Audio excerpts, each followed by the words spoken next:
ఒకసారి అరణ్యంలో పాండవులు తిరుగుతుండగా అక్కడ ఒక రాక్షసుడు హిడింబుడు ఉండేవాడు.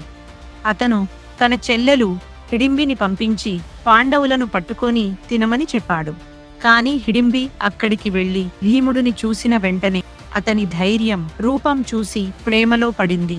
ఆమె భీముడికి చెప్పింది, నా అన్న వచ్చేస్తాడు, మీరు ప్రమాదంలో ఉన్నారని హెచ్చరించింది.